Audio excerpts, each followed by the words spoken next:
matetika rehefa resy miparitaka irany ataontsika hoe lovatsofina retsy tsy lovatsofina na ny radio na télévision hoe remaniement fanoloana gouvernementa zao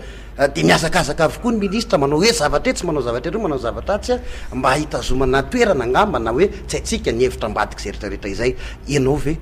tsy matahotra remaniement aloha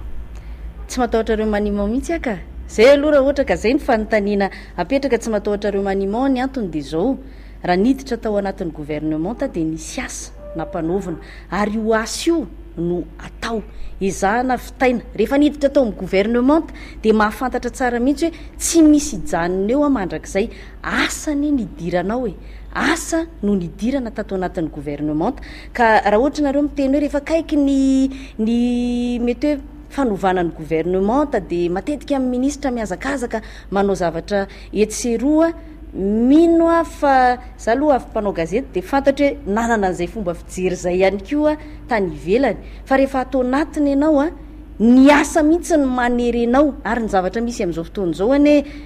tsy azo laviny amin'ny resaka communication somary marefirefy ihany ny fitondram-panjakana ary baiko io zay ny tsy fantatry ny olona baiko ny filoham-pirenena no miteny amin'ny gouvernementa hoe mitenenonareo ny zava-bitan'ny ministera fa tsy hoe le ministra kory ny miazakazaka de hoe eto de amin'izay hitany filoha za mino fa zavatra hafa mihitsy no inona moa zany masotsivana hitin'ny filoha sy ny prime ministre rehefa avy eo a rehefa hanova ny gouvernementa izy fa tsy hoe iza no siosio tamin'ny télé tsy am'izany mihitsy na hoe iza ny hitahita tao amin'ny gazety ny asa vitanao koa mba hitany fantany hoe iza ny nanao izany tsy nanao ohatrany saika hiteny ianao tsy tiako tenena mantsy hoe mampiteny ny filoham-pirenena raha matontiana realy izay tena ny teny tao anivon'ny fahita lavitra raha vavy anankiray nangina sao de fatahorana an'izay remaniement zay ny antony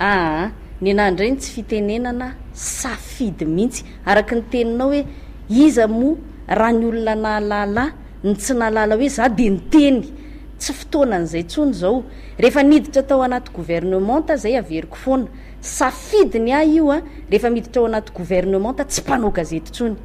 tsy mpanao gazety tsony aloha manomboka eo miala mihitsy aloha iny kasikety anankiray iny na tiana na tsy tiana kasiketina mpanao politika any am'izao marina fa za tsy anatina antoko politika fa rehefa miditra ao anatina fitondrana ianao de manao politika ary manaraka ny politika ny filoham-pirenena sy ny prime ministre zay nanendry anao de tao anatin'izay ny nanaovako safidy hoe za tsy hiteny tsy any amin'ny fitenenana mihitsy akory nitondra vahaolana fa ny arana asiako ny fiainako efa tsy hitako tsony mivezivezy manerana nyty madagasikara tya aleo aloha ny vahoaka ny fotony no ahatsapa mandany ianao any androy fa fantany hoe ty ministra ty efa intelo taty aminay ty akoatry ny asa hafa rehetrarehetra natao ny olona mety tsy mahalala an'izany fa ny any fotony a zay andehanana mahalala resaka stabilité no ndresahanao ny amaranako an'le resaka remaniement ngamba fanapaha-kevitry ny filoham-pirenena io na etsiketsika anao inona eo izy ny etsiketsika eo a izy mahalala ny zavatra reny izy koa ny mahalala ny fotoana anaovany an'izany tsika ranena amin'ny resaka remaniement tsy mahafantatra akory hoe mety ora-pitso mety ora afaka pitso mety ministra sasatsasany ve miova sa mety ny gouvernementa ray manontolo zany tsy fantatritsika fanapaha-keviny izy samy rery